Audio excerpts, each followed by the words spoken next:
Let's see the question.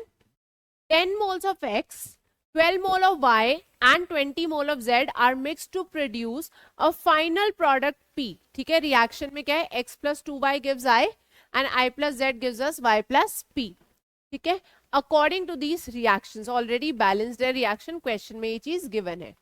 अब हमें बोला है then the maximum moles of P which can be produced assuming that the products formed can also be reused in the reaction. तो जो भी product बन रहा है वो रिएक्शन में दोबारा रीयूज हो सकता है और हमें बताना है मैक्सिमम कितने मोल पी के बन सकते हैं. तो सीधा सीधा क्वेश्चन देख लेते हैं पहले किस चीज का है. This is based on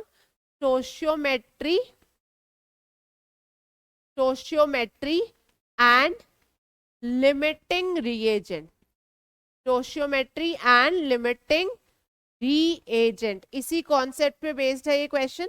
Stoichiometry and limiting reagent. So let's solve this. X plus 2y gives us I. अब मुझे पता है 1 mole of X is supposed to react with 2 mole of Y to produce 1 mole of I. Question में given क्या है, X के 10 मोल, तो इसके साथ मुझे Y के 20 मोल रिक्वायर्ड है, बट इसके हमारे पास प्रेजेंट कितने हैं, 12 मोल. तो फर्स्ट स्टेप में Y is going to be the limiting reagent. First step में Y क्या हो गया हमारा, लिमिटिंग रिएजेंट. अब children 2 mole of Y is suppose to give us 1 mole of I, but हमारे पास है कितना Y, 12 मोल. तो 12 mole of Y will be giving us 1 by 2 into 12 which is 6 mole of I.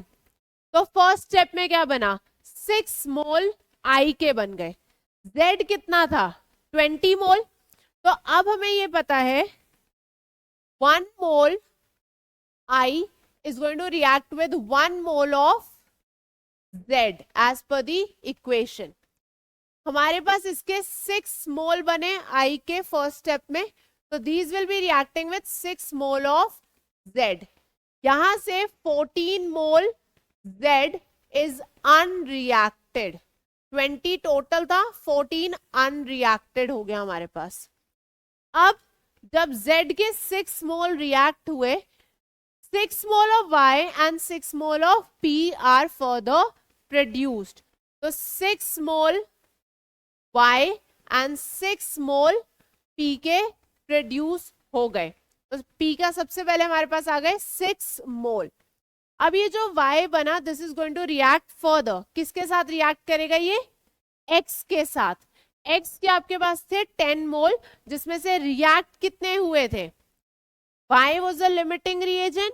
ठीक है, अगर Y के 12 मोल रिएक्ट हुए तो X के कितने हुए, this 12 would have reacted with 6 mole of X. ठीक है, तो अभी भी 4 मोल X के बचे हुए हैं. तो we have X plus 2Y gives us I. इसके हमारे पास 6 मोल हैं. यहां पे हमारे पास कितने बचे थे, 4 मोल बचे थे. So 3 mole is going to react. 1 mole again unreacted बच गया. तो यहाँ पे I कितना बना, 3 मोल. अब ये जो 3 मोल I बना, ये हमारे 14 मोल Z जो अनरिएक्टेड थे उसके साथ दोबारा रिएक्ट करेगा. I plus Z giving us Y plus P. I plus Z giving us Y plus P. इसका हमारे पास 3 मोल बने, तो this is going to be 3 mole again. इसके भी फिर से 3 मोल बने और इसके भी 3 मोल बने.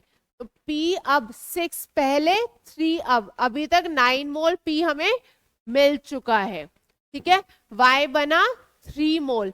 अब ये 3 मोल अगेन X के साथ रिएक्ट करेगा. X plus 2Y gives us I. तो ये है 3 मोल. इसके मुझे चाहिए 1.5 mole. But if you remember this is only 1 mole unreacted. ठीक है, इसका 1 मोल अवेलेबल है हमारे पास. That means X is the limiting reagent. तो अब 1 मोल X is going to give you 1 mole of I. 1 mole X, 1 mole I देगा.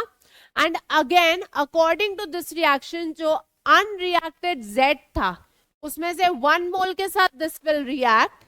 It will be reacting with 1 mole of Z to give you 1 mole of P. तो अब P के total कितने आ गए? Total moles of P, total moles of P कितने हुए? First step में 6, second में 3 एंड थर्ड में 1. So we have got total 10 mole of P in the reaction.